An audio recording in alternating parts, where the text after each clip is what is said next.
Okay. Yes, I think so. Excuse me, Linda. Hang on a second. Yes? Is Miranda back yet? No, I'm on the phone with her now. She's giving me instructions on what to tell the journalists that keep calling about Bree and Peterson's divorce. The phone's been ringing all morning, non-stop, and I'm going crazy answering questions. The other phone's ringing. I'll be with you in a second, Miranda. Don't hang up. Cunningham Brown Law Practice. This is Linda speaking. Yes, this is Miranda Cunningham's secretary. No, I'm afraid she's out of the office at the moment. Yes. Let me take your number. Bear with me a second. I'm just looking for a pen. All right. 0976 255 787. Sorry, could you repeat that? 0. Yes. Certainly, Mr. O'Connor. I'll have her call you back as soon as she gets back from court. Goodbye. All right, Miranda. Don't worry.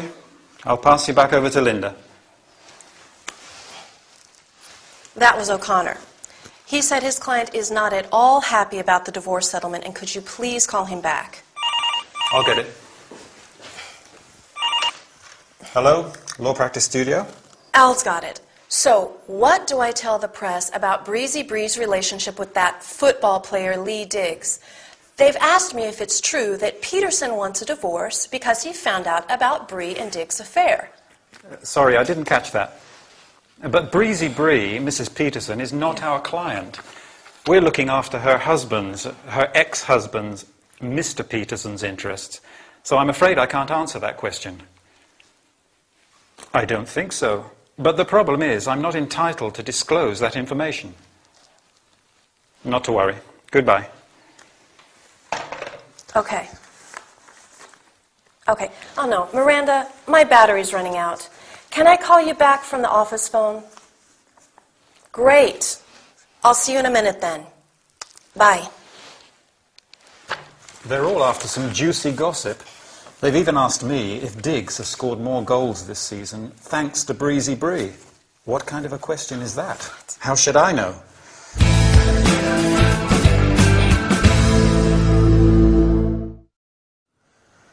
Well, journalists certainly ask a lot of questions, especially when there's a scandal to write about. Poor Linda's been answering phone calls all morning from the press, asking for information about a divorce between two famous people, Breezy Bree and Harold Peterson. Al even has to give her a hand because she's on the phone with Miranda and she can't answer all the calls. Now, we're going to have a look at some useful telephone language they both use to ask the caller on the other end of the phone to wait, repeat, or clarify something. Do you remember how Linda asks Miranda to wait? She says, "Hang on a second." Hang on a second, well, that's quite informal. If we want to say it more politely, we can say, "Please hold on a second," or "One moment, please." Maybe you have something to do that could take more than a few seconds.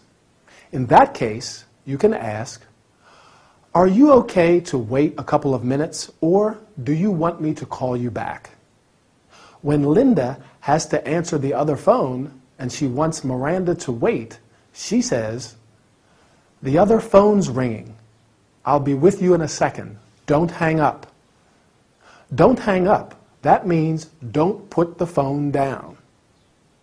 Sometimes when we're on the phone, we have to write down a number or look for something. So we have to ask our caller to wait, and we want to let the caller know what is happening. Like Linda says, "Bear with me a second. I'm looking for a pen."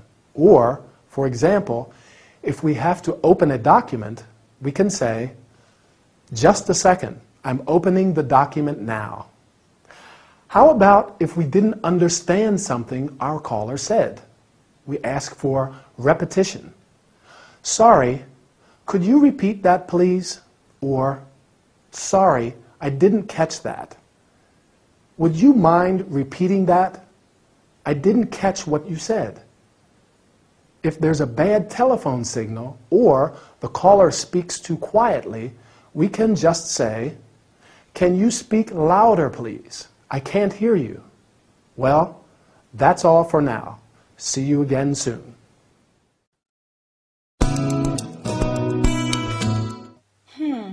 I see. Don't worry about next month's hearing. Everything is okay. No, I don't think that's necessary. What, Friday?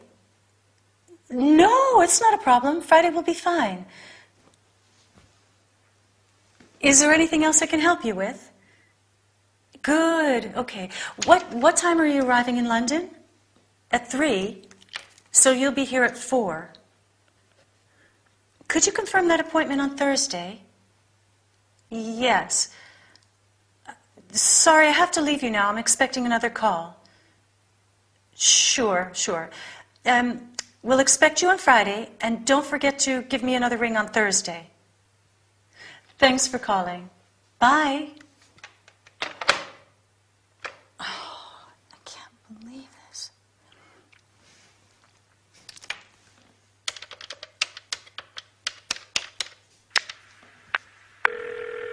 Because... Oh, I'm sorry. I didn't switch off my mobile.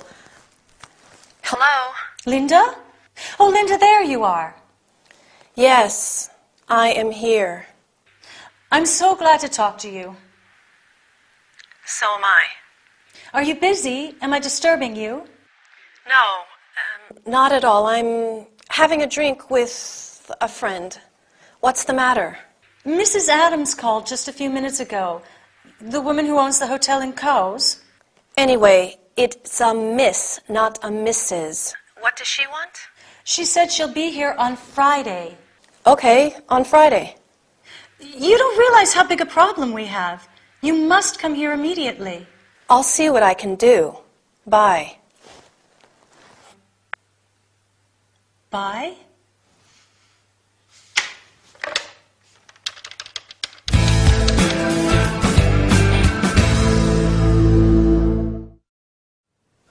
Hello there. How are you feeling? I hope you feel as good as I do.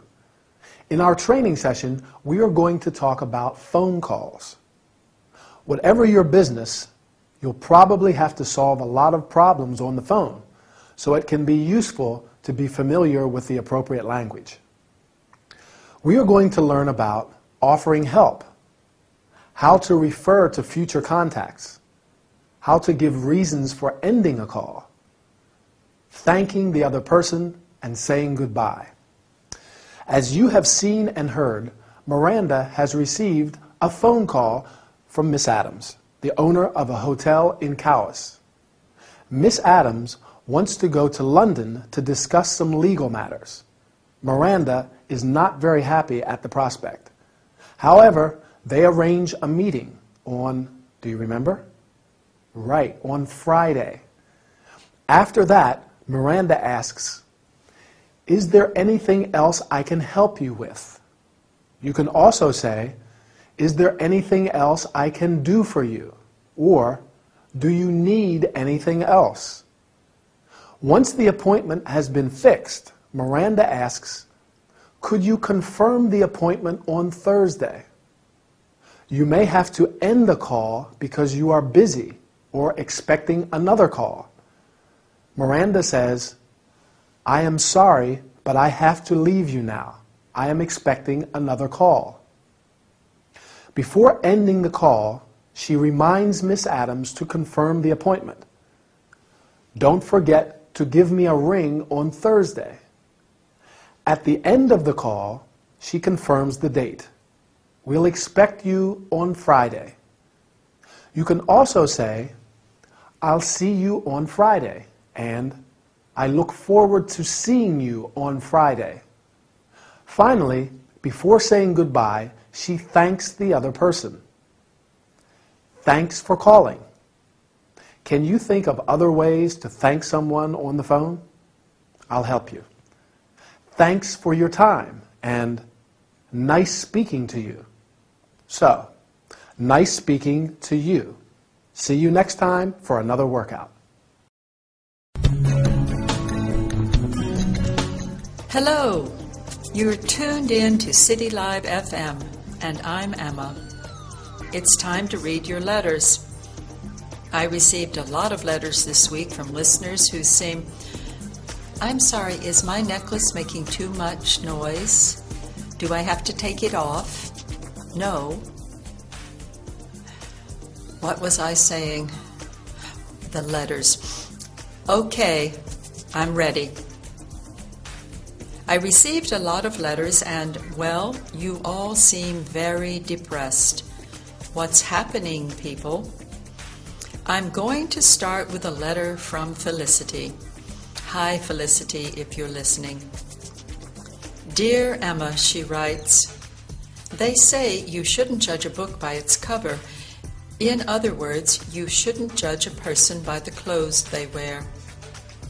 But don't a person's clothes tell us a lot about their personality and their intentions? Just think how much work goes into choosing the costume for a character in a film because it reveals a lot about who they are. What about in real life? How much can you really judge a person by the clothes they wear?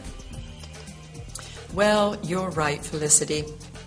Costume is very important in film and theater, but in real life I don't think so much thought goes into choosing what clothes we wear. A person's style can generally give some detail about their personality, but I think it's a bit superficial to say that you can judge a person by the clothes they wear. Don't you? Often, people use clothes as a way to conceal their true selves, like a sort of mask. A lot of people can't afford to buy the clothes they like, or simply don't have the same taste as you, so what they wear doesn't really tell us much about their personality. And how can you deduce that a person is unreliable or moody from their clothes? There are many personality traits that aren't deducible just by looking at a person's clothes. Body language can probably reveal more than clothes in some cases.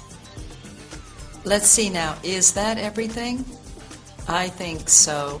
Is there anything else we should consider? Now, to sum up. I think clothes can reveal some details about a person, not necessarily their personality, though. A lot of factors determine how a person dresses. So don't forget, there's probably more to a person than meets the eye in most cases. In short, Felicity, what you need to remember is that to really know what a person is like, you have to get to know them. I'm sorry, this necklace is just getting in the way. Are you sure it's not making too much noise?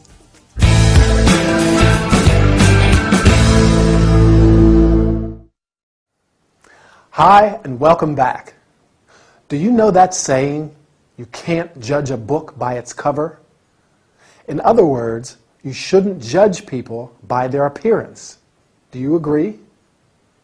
Felicity seems to think a person's clothes, therefore their appearance, do tell you what a person is like.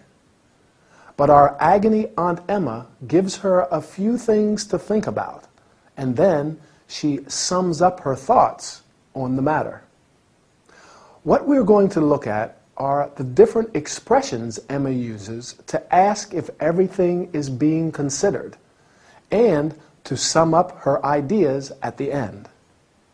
So, first Emma explains her thoughts and gives various reasons for why she thinks clothes don't reveal much about a person's personality. Then she asks, is that everything? And is there anything else we should consider? It's a question she's really asking herself. Is that everything? She's doing a mental check of the things she said and if there is anything else she wants to say. In this situation, we could also say, Is there anything else to add? Now, let's see. Is there anything else to add? Oh yes, summing up your ideas. Emma used a few expressions to conclude what she was saying. The first one was, now to sum up. And then she goes on to give a brief conclusion. To sum up means to give a brief summary of something. Another expression is in short, which means in few words. In short, what you need to remember is that, or so. Don't forget that. Good. Is that everything? No. There was something else I wanted to mention. Remember, Emma says there are some personality traits that you can't deduce by looking at a person's clothes. I agree. I mean, what does an unreliable person wear? Unreliable means you can't count on them. You can't rely on them. Or if a person is moody, what do you think they would wear? Someone who is moody is temperamental and often in a bad mood. In short, I have to agree with Emma that it's a bit superficial to say you can judge a person by the clothes they wear. Don't you think? Bye now. See you soon.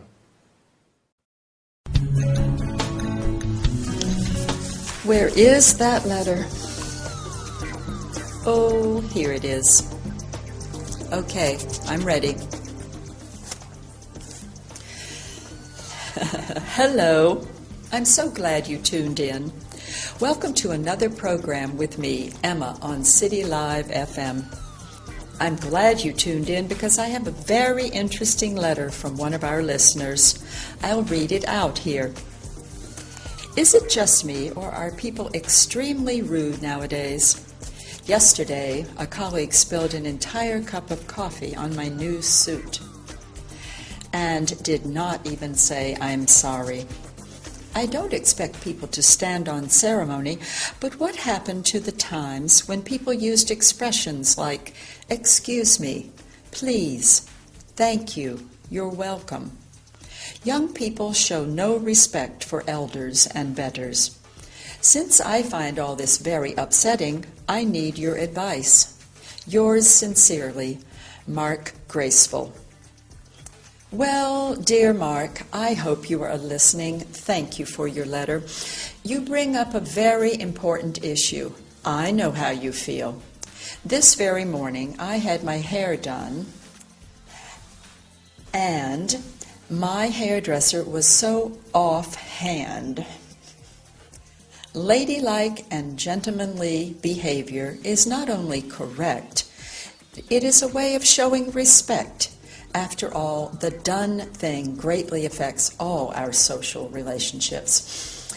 The best thing to do, the only thing to do, is not to let this affect you, and set a good example. I hope that helps. I'd better go now. Bye, and thanks for joining me. How was it?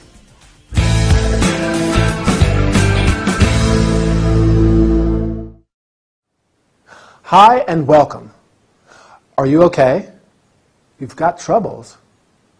Don't worry, as today you met Agony Aunt Emma, who can solve all of your problems, or almost all of them.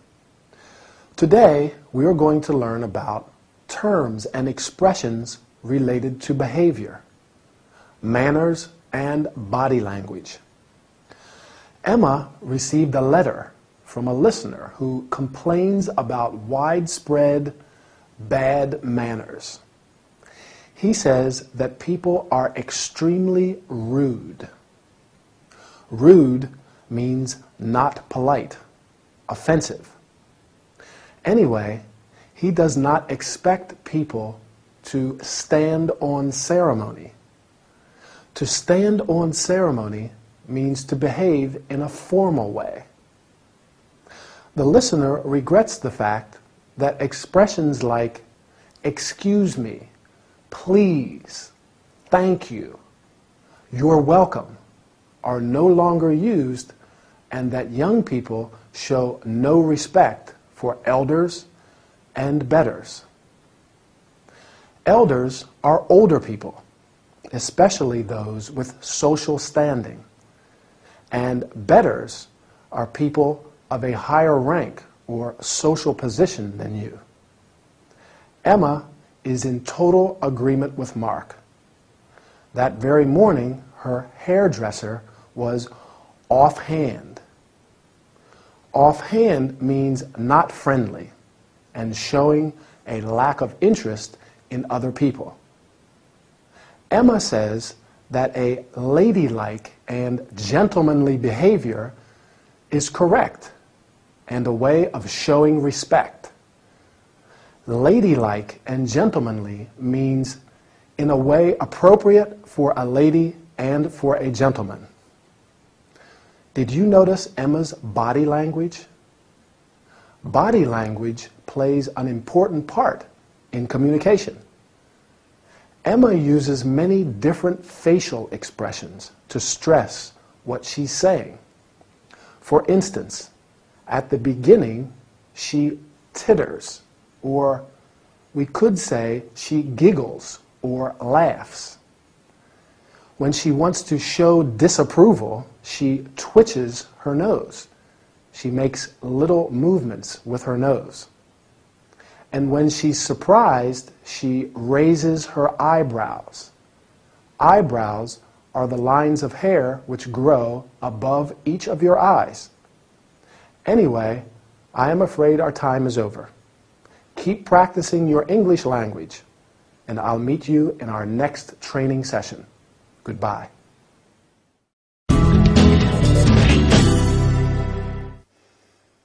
Oh, come on, Lucy. There has to be something you'd like to do. Nope. I'm bored and I'm not interested in doing anything. Why don't we hire a rowing boat and go for a row on the river? No way. Don't you remember when that duck attacked me? I'm not that interested in rowing. I always end up getting wet or falling in the river.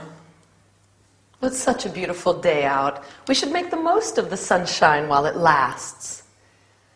Let's go to the swimming pool for a swim. We may even be able to sunbathe if the sun stays out. Terrific. I get to see you in one of your crazy bathing suits. No offense, Em, but no thanks. Hey, many people would pay to see me in a bikini, I will have you know. Well, go swimming with them then, and leave me alone. No, I'd like to spend the afternoon with my sister. Shall we go for a jog in the park? Do you think you can handle seeing me in shorts and a crazy t-shirt? Yeah, fantastic. Let's all go get lung disease from the smog and the polluted city air. We can drive to St. James Park. The air is sort of clean over there. Go on, you know you want to. I'd rather just go home and watch TV. TV sucks. Why don't we go to the cinema? There are a couple of good films showing at the moment. What do you say? No, I don't feel like watching a film. All right. I know. How about a beer and a game of pool at that pub around the corner? You know, the one where that nice blue-eyed boy works. Now, that's a good idea. Last one there pays for the first round. Oh.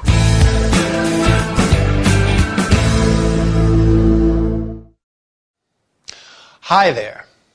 What a lot of patience Emily has with Lucy. She's there making lots of suggestions, trying to cheer her up, and proposing an activity they can do together. And all she can do is find excuses and complain. Let's explore those expressions Emily uses to make suggestions. And we'll take a look at how Lucy refuses and then finally accepts her proposals too. First, she says, "Why don't we hire a rowing boat? Why don't we?" I could say, "Why don't we go for a coffee?" Or, "Why don't we go to the cinema?" That's another one of Emily's suggestions. But Lucy says, "No way" to the idea of the rowing boat. She's really against that idea. She isn't keen on being attacked by another duck, I think. And she doesn't feel like going to the cinema. To feel like doing something means you'd like to do it. I'd like to go for a walk in the park. I feel like going for a walk in the park. I don't feel like watching TV. Lucy doesn't feel like going to the cinema. She doesn't feel like doing anything, it seems. Emily makes a few more suggestions. Let's go to the swimming pool. Let's go. Let's is a good one. Let's watch a film. Let's have a drink. Terrific. That means you like the idea. Lucy uses it sarcastically, though. Terrific. She doesn't like that idea either. Shall we go for a jog? Shall we? This is a question, so you ask, shall we go into town? Shall we go to the park? It's a beautiful day. And the suggestion Lucy liked the most, how about a beer? How about a cup of coffee? If we want to suggest an activity, we say, how about going to the pub? How about playing a game of pool? Remember Lucy's reply? Now that's a good idea. Let's have a look at some replies. That's a good idea. Terrific. Fantastic. Or, I'm not very keen on rowing. I don't feel like watching a film. I'd rather stay at home. I'm not interested in doing anything. What a bore. Let's take a break now. See you next time. Bye. So I am in need of a vacation. Some time ago, I reserved a place on your tour, Wonderful Australia. Sure, great choice. You will enjoy some of Australia's most cherished sites. It seems interesting. This tour will take you to visit stunning deserts, so red you will wonder if the color is real. Mile upon mile of awe-inspiring deserted beach. Wow! Lush rainforest, the Great Barrier Reef, and some of the most cosmopolitan cities. I am seeking something out of the ordinary. Then you can go on a trip to the outback. What a marvelous idea! Australia is the land of the great outdoors. You can even wander off the beaten track. You'll see some unspoiled, unexplored areas of this amazing continent. You said a visit to Australia's major cities is also included? Yes, you can go sightseeing in Melbourne, Adelaide, and Sydney. I hope I can do some shopping, too. Sure. So, when would you like to travel? In May or in August? I would like to go in August. Okay, let me check. Yes, you can confirm your reservation right now if you wish. Sure, I can't wait to go. I'm sure you'll experience an unforgettable journey.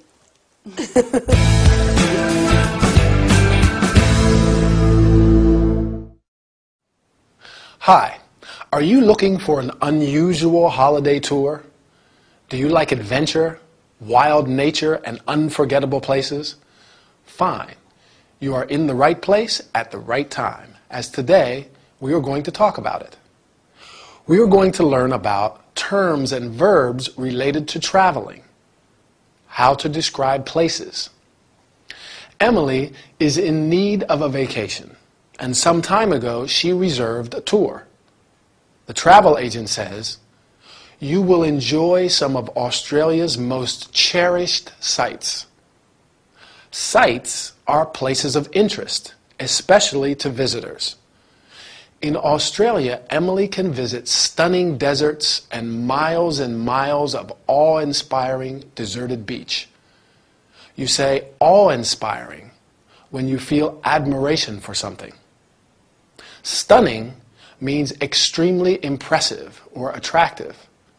There are many adjectives that you can use to describe beautiful places, such as unique, unforgettable, amazing, magnificent. As Emily is seeking something out of the ordinary, that means she's looking for something unusual, different, she will be able to go on a trip, a short journey, to the outback. The outback is the heart of Australia. There is also the opportunity to wander off the beaten track. Off the beaten track means in a place where few people go, far from the main roads and towns. There she can enjoy the unspoiled, unexplored areas of this amazing continent. Unspoiled or unspoilt means uncontaminated, not damaged by progress. Finally, she can also go sightseeing in Australia's major cities. Can you guess what sightseeing means? Right, it's visiting interesting places. You can go or do sightseeing. I'm afraid I got a bit carried away. I have to go now. See you soon for another English workout. Bye.